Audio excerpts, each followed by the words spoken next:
मेरे प्यारे छात्रों, सृजन क्लासेस के इस वीडियो लेक्चर में आप सभी का बहुत बहुत स्वागत है। आज हम लोग श्वसन चैप्टर के अंतर्गत मानव श्वसन तंत्र के बारे में पढ़ेंगे।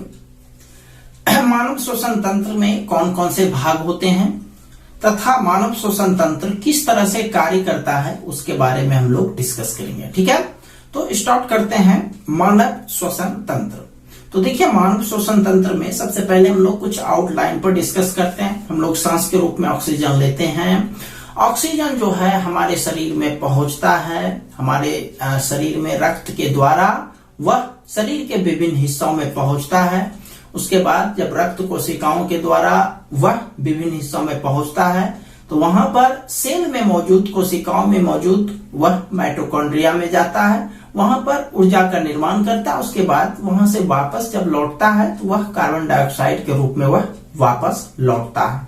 तो यह हो गया सांस लेना। ये तो हो गया एक तरह से आउटलाइन, जिसको हम लोग सिर्फ बाहर से बोल सकते हैं सांस लिए और सांस छोड़े। एक्चुअली देखिए, सांस लेने वक्त जो है हम लोग वायु को अंदर लेते हैं, और वायु को अंदर लेने का मतलब आप जानते हो कि वायु में 78% नाइट्रोजन होते हैं और 21% ऑक्सीजन होते हैं और 0.03% कार्बन डाइऑक्साइड होते हैं। ये तीनों गैस मुख्य रूप से होते हैं, और भी बहुत सारे गैस होते हैं, लेकिन श्वसन के रूप में यह तीनों चीज हमारे अंदर जाते हैं।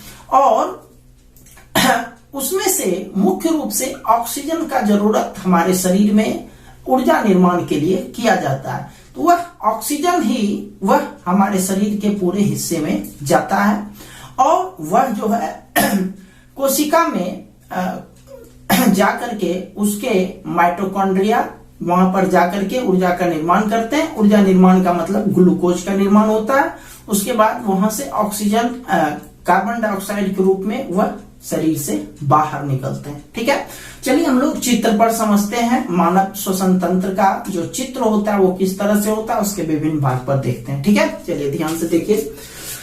ये हो गया आपका नाक, नासिका वैष्म जिसको बोलते हैं, ये हो गया मुख। अब देखो, हम लोग अपने जिस चीज को आप यहाँ पर देख रहे हो उसको आप अपने हम जो बोलते जाएंगे उसको आप अपने शरीर के अंदर फील करने का कोशिश कीजिए। देखिए, ये जो है नाक है और यह मुंह है, यह दोनों जो है यहाँ पर आकर के खुल जाता है, बिल्कुल एक जैसा। ये हिस्सा गला है, तो यहाँ पर जो है यह जो दोनों के लिए कॉमन क्षेत्र हो जाता है। हालांकि ये गला है, इसको हम लोग ग्रसनी कहते हैं। क्या कहते हैं? ग्रसनी कहते हैं, या फेरिंग्स भी कहते हैं। तो यहां से जो है वह दोनों हिस्सा आता है, मतलब खाते भी हैं या फिर सांस भी लेते हैं, तो दोनों यह ग्रसनी यानी कॉमन क्षेत्र से होकर के जाता है। ठीक है, चाहे वह खाना ले, चाहे वह खाना खाए, चाहे वह सांस ले, दोनों इसी क्षेत्र में आएगा, क्योंकि दोनों का कॉमन क्षेत्र है, जिसको हम लोग ग्रसनी या फिर फेरिंग्स कहते हैं। अब देखिए, जब दोनों कॉमन क्षेत्र है तो आखिर हमारा जो सांस होता है वह एक अलग क्षेत्र में जाता है, और हमारा जो भोजन है वह एक अलग क्षेत्र में जाता है। तो दोनों के लिए यहाँ पर जब सेम क्षेत्र में आता है तो यहाँ से जो है वह सांस के लिए एक विशेष क्षेत्र होता है, जिसको हम लोग लैरिंग्स बोलते हैं। तो लैरिंग्स जो है वह ग्रसनी में ही एक हिस्सा होता है, यानी ग्रसनी को एक हिस्सा में बांट दिया जाता है, जिसमें आप देखो ये हिस्सा, यहाँ पर एक छेद होता है। इस छेद के द्वारा जो है वायु इसके अंदर प्रवेश करता है। किसके अंदर? लैरिंग्स के अंदर। तो इस छेद को हम लोग, ये जो छेद आप देख रहे हो, हालांकि यह छेद कॉमन है, यह छेद ग्रसनी में स्थित है। तो यह छेद, इस छेद से होकर के हमारा श्वसन जो गैस होता है वह अंदर जाता है। अच्छा, अब हम लोग खाना भी खाते हैं तो भी क्या होता है, वह उसी रास्ता से होकर के जाता है। हो सकता है कि वह जो है कभी कभी इसमें प्रवेश कर जाए। तो यह जो है भोजन लैरिंग्स में प्रवेश नहीं करे, इसके लिए इसके ऊपर एक ढक्कन होता है, इसको ग्लॉटिस कहते हैं। जो छेद है इसको ग्लॉटिस कहते हैं, और इस छेद के ऊपर, ये आप देख रहे हो इस तरह से, ये जो ग्लॉटिस है, ग्लॉटिस के ऊपर एक ढक्कन होता है, उसको हम लोग एपिग्लॉटिस कहते हैं। जब भी हम लोग कोई चीज खाते हैं तो वह इस श्वसन अंग में नहीं जाए, यानी एक तरह से लैरिंग्स में प्रवेश नहीं करे, इसलिए इस पे एक ढक्कन होता है जिसका काम क्या होता है, वह भोजन को इस लैरिंग्स के अंदर नहीं जाने देता है।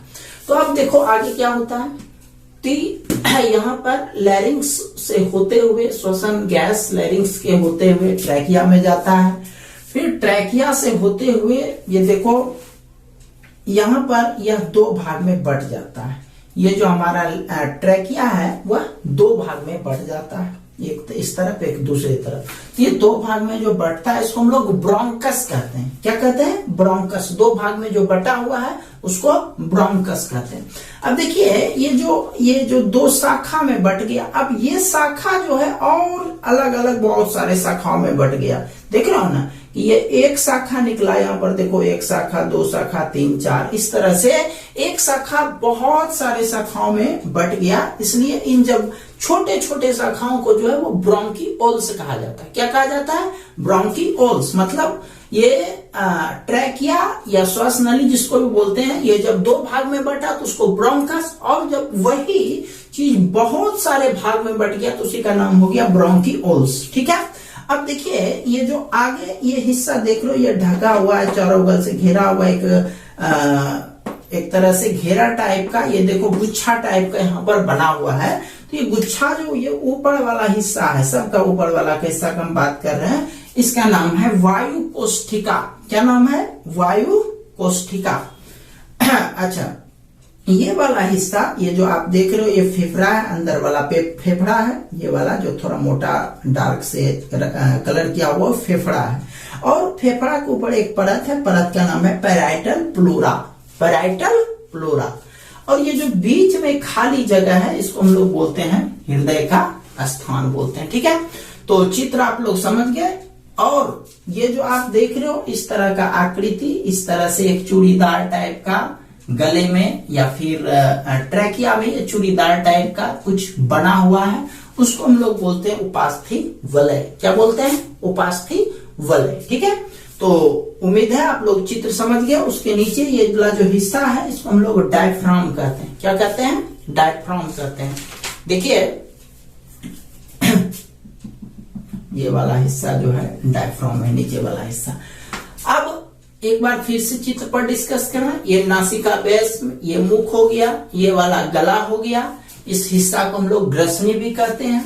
अच्छा, ये है लैरिंग्स जिसको हम लोग स्वर तंत्र भी कहते हैं, यानी किसी भी इंसान का, किसी भी मनुष्य का जो स्वर होता है, किसी का तेज होता है, किसी का स्लो होता है। आप भी चाहो तो स्वर को तेज कर दो, स्लो कर दो, वह मुख्य रूप से काम है लैरिंग्स का। ठीक है, लैरिंग्स स्वर तंत्र होता है, इसी के कारण जो है किसी का आवाज तेजी, किसी का आवाज कम होता है। चलिए उसके आगे जो है ये वाला हिस्सा ट्रैकिया कहलाता है। ट्रैकिया का मतलब होता है स्वर, इसको हम लोग श्वसन तंत्र भी बोलते हैं। तो ये हो गया, सॉरी, ट्रैकिया यानी श्वसन नली हो गया, श्वास नली हो गया, इसको हम लोग ट्रैकिया बोलते हैं। ट्रैकिया में चूड़ीदार टाइप का वलय होता है, उसको जो है उपास्थि वलय कहा जाता है।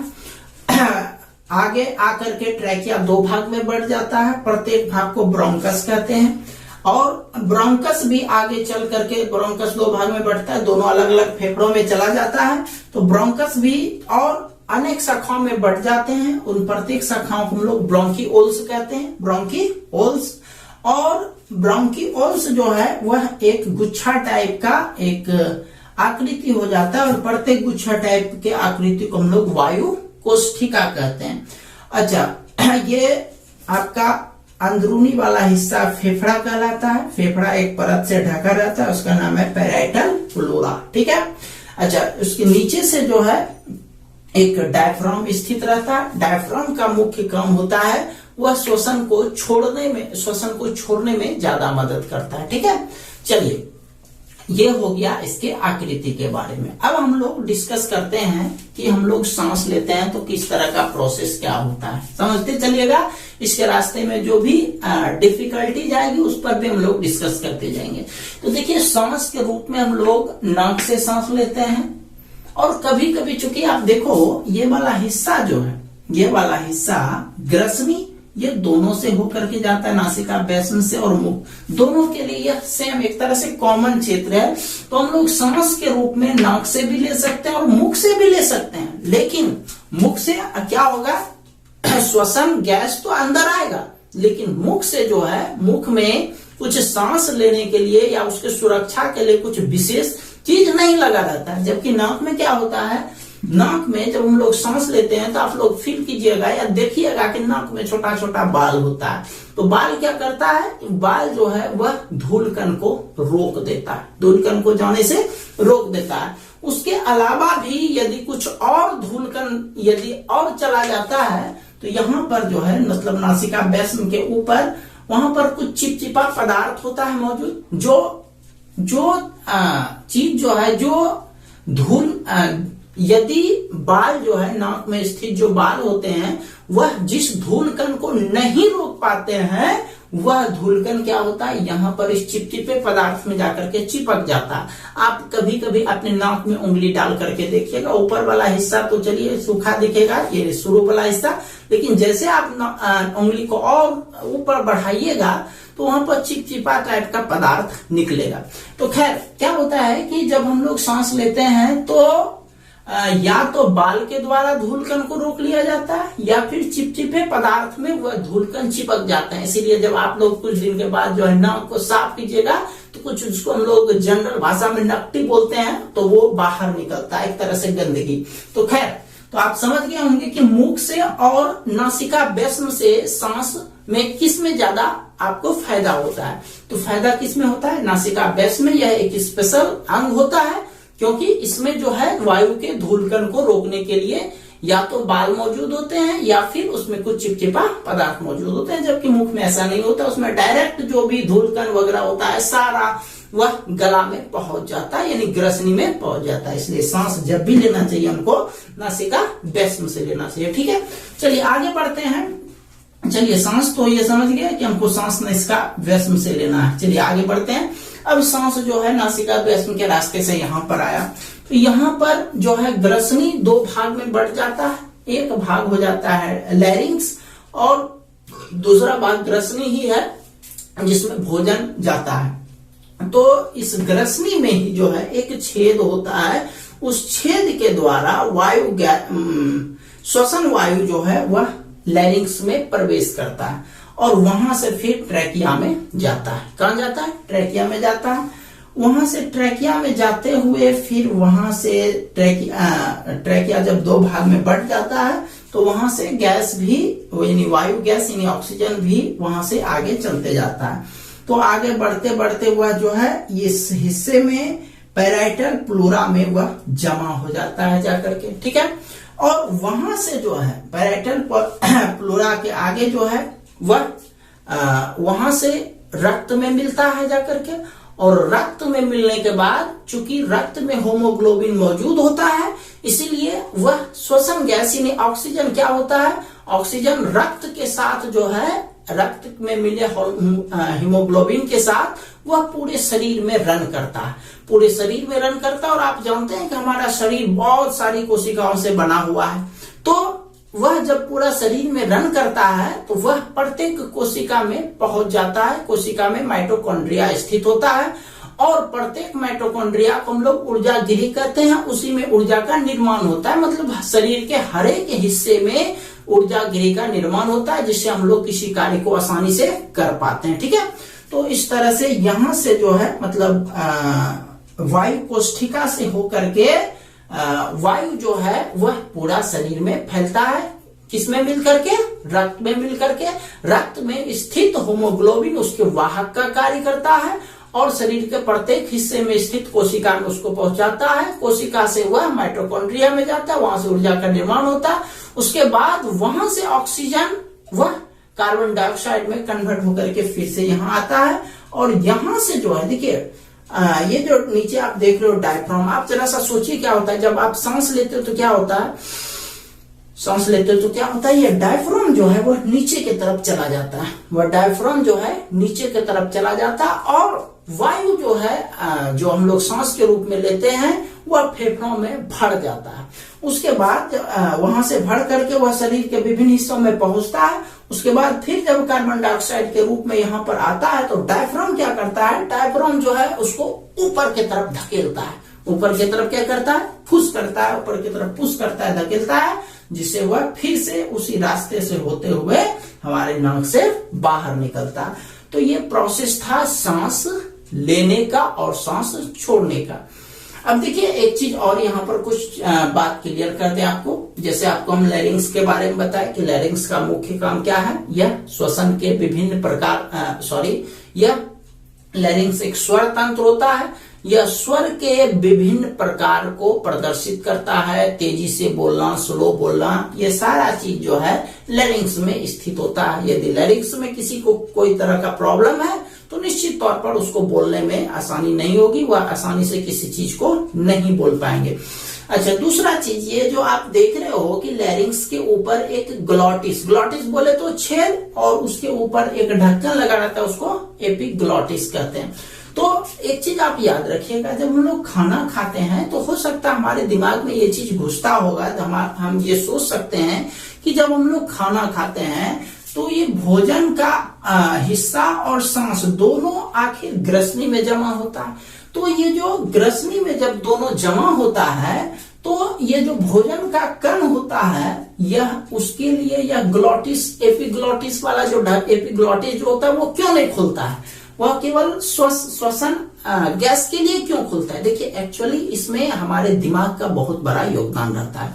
जब हम लोग भोजन करते हैं तो हमारा ध्यान जो है पूरा तरह से ये रहता है कि हम भोजन कर रहे हैं, और जब हम भोजन कर रहे हैं दिमाग उस चीज को कंट्रोल करता है, हम भोजन कर रहे हैं। जैसे आप भोजन डाले, दिमाग ये सोचेगा कि भोजन अंदर जा रहा है, वैसे जैसे वहां पर पहुंचेगा, उस स्थान पर ग्रसनी में पहुंचेगा, तैसे दिमाग यह यहाँ पर सूचना दे देगा कि यह जो ढक्कन है एपिग्लॉटिस के ढक्कन को बंद कर दिया जाए। और जब एपिग्लॉटिस का ढक्कन बंद हो जाएगा तो ये जो भोजन के कण होंगे वह ग्रसनी से होते हुए नीचे चले जाएंगे, आमाशय में चले जाएंगे। ठीक है, तो यह दिमाग का खेल है। लेकिन यदि कभी कभी ऐसा होता है कि आप भोजन तो कर रहे हो लेकिन आपका दिमाग दूसरे जगह, आप स्वर्ग लोक का यात्रा कर रहे हो, आप सोच रहे हो हमारा फ्रेंड पता नहीं बहुत क्या क्या कर रहा होगा, हमारे और दोस्त क्या कर रहे होंगे, फलना जो है फिल्म देखने गया होगा तो चिल्ला ये कर रहा होगा। बहुत सारे बात खाने के वक्त आपका दिमाग जब दूसरे जगह घूमने लगता है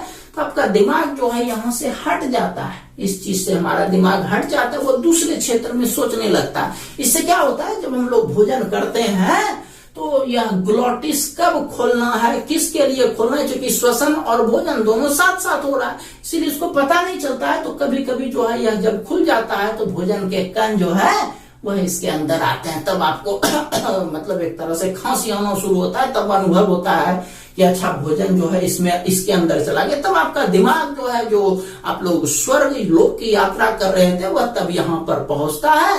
तब कभी कभी आप देखते होंगे कि उस तरह से जब होता है तो भोजन के कण जो है वह कभी कभी नाक के रास्ते से बाहर आ जाता है, कभी आप खांसते हो। तो इसलिए एक चीज हमेशा ध्यान रखिएगा, जब आप खाना खा रहे हो तो आप पूरा ध्यान केवल खाना पर ही रखिए। नहीं तो ऐसा यदि आप नहीं करते हो तो दिमाग आपका जैसे दूसरे जगह होता है, तो वो जो भोजन हम लोग करते हैं, भोजन के कण वह लैरिंग्स में प्रवेश कर सकता है, जिससे आपको बोलने में या फिर और भी कुछ प्रॉब्लम्स हो सकते हैं। दूसरी बात, और खाना खाने के वक्त हमेशा एक चीज ध्यान रखना चाहिए कि भोजन करते वक्त आप दूसरे से ज्यादा बात नहीं करें। बात करने में क्या होता है, हमारा ध्यान जो है भोजन को छोड़ करके हमारा ध्यान दूसरे के बात पर चला जाता है, उसमें भी सेम यही प्रॉब्लम हो जाता है कि एपिग्लॉटिस जो है वो खुल सकता है, भोजन के कण उसके अंदर आ सकते हैं। इसीलिए इन सब चीजों को आप लोग भोजन करते वक्त विशेष ध्यान रखेंगे। ठीक है, तो ये था आपका मानव श्वसन तंत्र के बारे में कुछ महत्वपूर्ण बात को।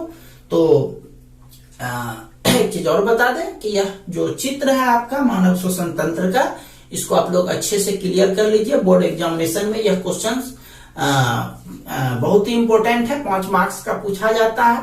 इसमें सचित्र ये जो है स्वच्छ और नामांकित चित्र आपको कहेगा बनाने के लिए। बहुत सारे 1 2 3 4 7, उधर 2 9, 2 11, 1 12, 1 13 गो नाम है।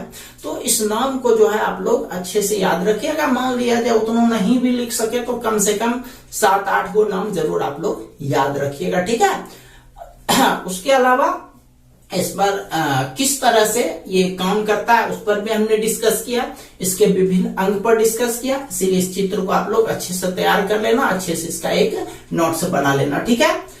अच्छा, इसके अलावा एक चीज और बता दें कि जब हम लोग सांस लेते हैं, आप लोग ये तो जानते हैं कि हृदय जो है 1 मिनट में 72 बार धड़कता है। या फिर इसको आप अथी कीजिएगा, नाभि को यदि यहाँ के अथी को यदि आप छुइएगा, फील कीजिएगा तो यह लगेगा 72 बार जो है बीट कर रहा है, या हार्ट जो है वो 72 बार बीट कर रहा है 1 मिनट में।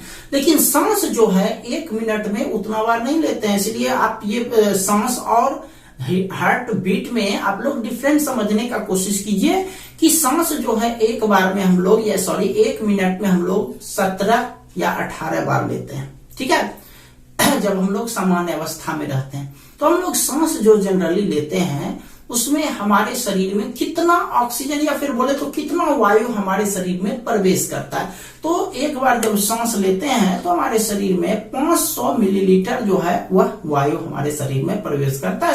सामान्य तौर पर यदि सांस लेते हैं 500 मिलीलीटर, सामान्य तौर पर जो सांस लेते हैं।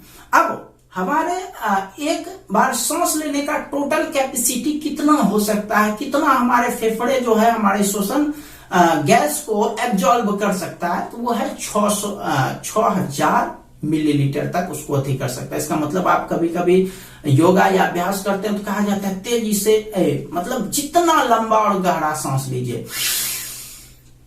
तो इसका मतलब है ये जो हम लोग सांस लेते हैं इसमें मैक्सिमम 6000 मिलीलीटर तक वायु हमारे शरीर के फेफड़ों में आ सकता है, ठीक है। तो खैर ये सब हो गया सांस लेने से संबंधित कि एक बार में हम लोग कितना सांस लेते हैं सामान्य तौर पर और कितना मैक्सिमम ले सकते हैं, ठीक है। तो आप लोग इस चित्र को एक स्क्रीनशॉट ले लीजिए अच्छे से।